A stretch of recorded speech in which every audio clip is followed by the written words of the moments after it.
మాటలు లేవు, మాట్లాడుకోవడాలు అసలే లేవు. గాడ్జిల్లా విధ్వంసం సాగుతూనే ఉంటది, మారణ హోమం కొనసాగుతూనే ఉంటది. నిజానికి బ్యాడ్ కామెంట్స్ తో మల్లన్న గారు వీడియోలు చేశారు, సుకుమార్ గారిని కూడా తిట్టారు, ఈవెన్ అల్లు అర్జున్ గారిని కూడా తిట్టారు. అంత ప్రాబ్లం సాల్వ్ చేసుకుని అల్లు అర్జున్ గారు ఇంటికాడ ఉంటే కొంతమంది పరామర్శించడానికి వెళ్ళారు, ఈవెన్ వాళ్ళ మీద కూడా దుర్భాషలు చేశారు. దాని మీద సింపుల్ గా 3 క్వశ్చన్స్ తో డిస్కస్ చేసి ఎండ్ చేసేస్తాను నేను. ఫస్ట్ క్వశ్చన్, పోలీస్ ఆఫీసర్ మీద ఉచ్చ పోసారు అని చెప్పి వీడియో చేశారు కదా. నిజ జీవితంలో ఎక్కడన్నా పోలీస్ ఆఫీసర్ మీద ఉచ్చ పోసిన సంఘటన గాని చరిత్ర గాని ఉన్నదా? లేదు కదండి. ఎందుకంటే పోలీస్ ఆఫీసర్స్ మన చేత పోయింటారు, వాళ్ళ పేరు చెప్పినట్టునే ఇక్కడ తడుపుకోవడం మొదలు పెడతాము, లోపల కూడా తడిపించేస్తారు. అవసరమైతే బాత్రూమ్ కూడా బయటకు వచ్చేలా ఉంటది వాళ్ళతో పెట్టుకుంటేని. అది పోలీస్ అంటేని. వాళ్ళ మీద ఉచ్చపోయడం ఏంటి సార్? ఉచ్చపోయడం అనేది ఒక క్యారెక్టర్ మీద, శిఖావత్ అని ఒక క్యారెక్టర్ మీద, పుష్పరాజ్ అని ఒక క్యారెక్టర్, వాళ్ళిద్దరికి జరిగే డిస్కషన్ లో ఉచ్చపోయడం జరిగింది. ఎందుకంటే అల్లు అర్జున్ గారు నేను తగ్గను, నేను క్షమాపణ చెప్పను, ఇలాగే చస్తానని చెప్పేసి ఇంటి ఇవ్వడం పోలీస్ ఆఫీసర్ కి. అంతేగాని ఆయన నెత్తి మీద పోయలేదు ఉచ్చ, ఎక్కడో స్విమ్మింగ్ పూల్ లో చేశాడు ఉచ్చ. దాని మీద మీరు అవగాహన లేకంట వీడియోలు చేసి కాంట్రవర్సీ చేస్తున్నారు సార్. మీ వెనకాల కనీసం చదువుకున్న వాళ్ళు ఉంటారు కదా సార్, ఈవెన్ నాలెడ్జీ పర్సన్స్, వాళ్ళైనా సరే ఇది మనం చేస్తే ఇరుపప్పలం అయిపోతామని చెప్పేసి సలహాన్ని ఇవ్వాలి కదా సార్ మీకు. రెండో పాయింట్ ఏంటంటే, అల్లు అర్జున్ గారు అన్ఎక్స్పెక్టెడ్ గా థియేటర్ కి వెళ్ళారు. ఆయన వెళ్లాల్సింది కాదు, పొరపాటు జరిగిపోయింది. ఫ్యాన్స్ కి షాక్ ఇద్దామని చెప్పేసి ఈయన వెళ్ళి సరిదిద్దుకోలేని పొరపాటులో ఆయన దూరిపోయారు.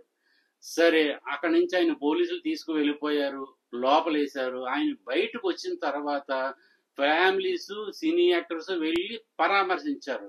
మీరే వేశారు హెడ్లైన్స్, మీరు అల్లు అర్జున్ కాదురా పరామర్శించాల్సింది, ఆ పిల్లవాడి ఇంటికి వెళ్ళండి అని వేశారు. సార్ మిమ్మల్ని ఒక క్వశ్చన్ అడుగుతాం డైరెక్ట్ గా.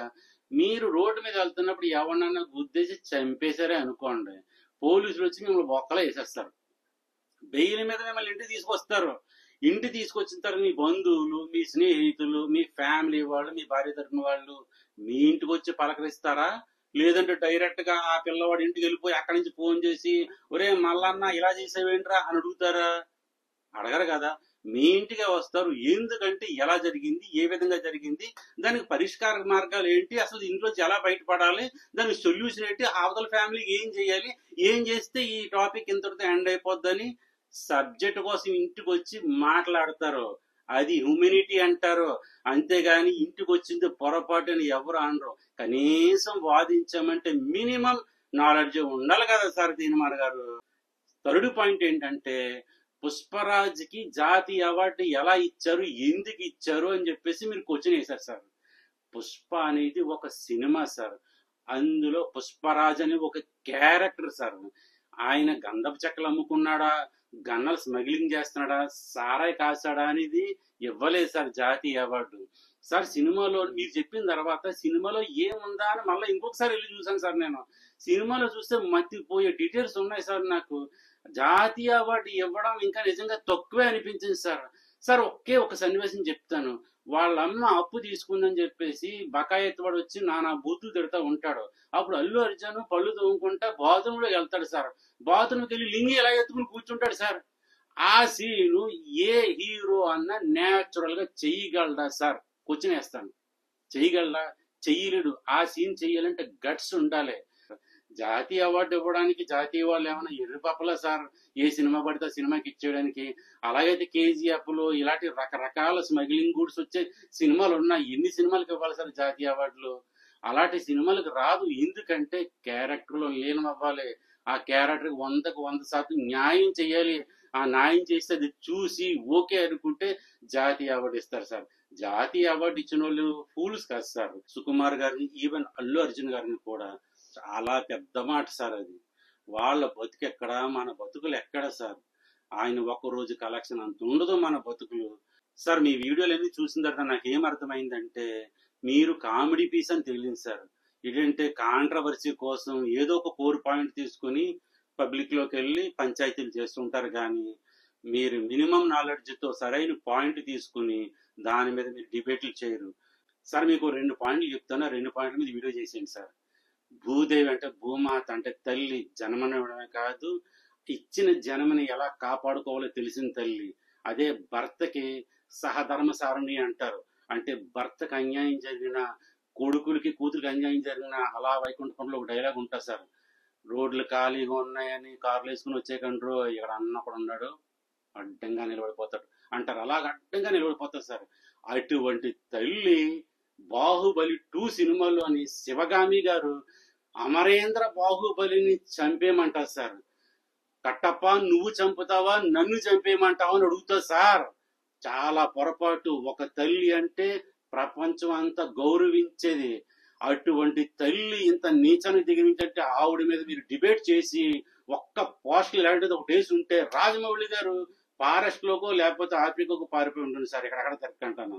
ఇంకోటి ఏంటో చెప్పమంటారు సార్, KGF2 గన్ ఇచ్చుకుని భుజం మీద వేసుకుని తినంగా అసెంబ్లీలోకి వచ్చి అందరూ చూస్తుండగా లేపు అవతల పారేస్తారు సార్. ఒకరిని, ఇద్దరు, ముగ్గురు, నలుగురు.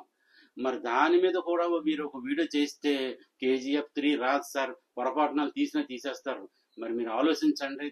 యాంటీ ఫ్యాన్స్ కి ఒకే ఒక రిక్వెస్ట్ చేస్తున్నాను. మన టాలీవుడ్ ని మన వాళ్ళు సపోర్ట్ చేసుకోవాలి. బాలీవుడ్ నే సపోర్ట్ చేసుకుంటది. కోలీవుడ్ నే సపోర్ట్ చేసుకుంటది అరం వాళ్ళు.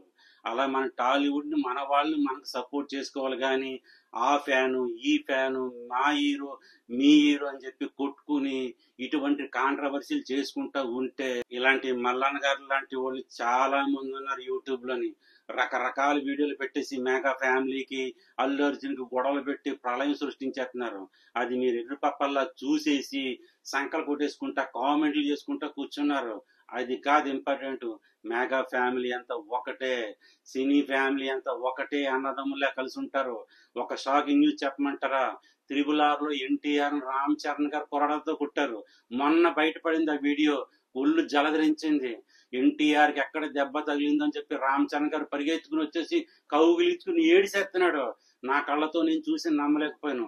అలా ఉంటది టాలీవుడ్ లో ప్రేమ. అలా ప్రేమించుకుంటుంటే వీళ్ళు రివ్యూలు చేసుకుని మీ మధ్యన గొడవలు పెట్టుకుంటే మీరు ఎందుకురా కొట్టుకు చేస్తున్నారు? ఆ ఫ్యాన్ ఈ ఫ్యాన్. ప్రభాస్ రికార్డ్ క్రాస్ చేస్తే ఏమైంది? మన టాలీవుడ్ హీరోనే కదా. రేపొద్దున సలార్ 2 వస్తే పుష్పన్ 2 క్రాస్ చేస్తుంది. ఆయన మన హీరోనే కదా. NTR గారు క్రాస్ చేస్తే ఆయన మన హీరో కదా. ఎవరు క్రాస్ చేసినా మన హీరో అని హ్యూమినిటీ ఉండాలి. ఆ హ్యూమినిటీ ఉంటే మన టాలీవుడ్ నెంబర్ 1 స్థానం నిలబడుతుంది. లేదంటే ఇలాంటి పెయిడ్ రివ్యూ గాళ్ళు చాలా మంది వచ్చి విధ్వంసం చేస్తూ ఉంటారు యూట్యూబ్ లోని. అది చూసుకుని కామెంట్లు ఇచ్చుకుంటూ బతకడం తప్ప వేరే చార్స్ లేదు. Thank you. మరి ఇది ఇక్కడికి నా రివ్యూ నచ్చినట్టయితే థ్యాంక్ యూ. బాయ్.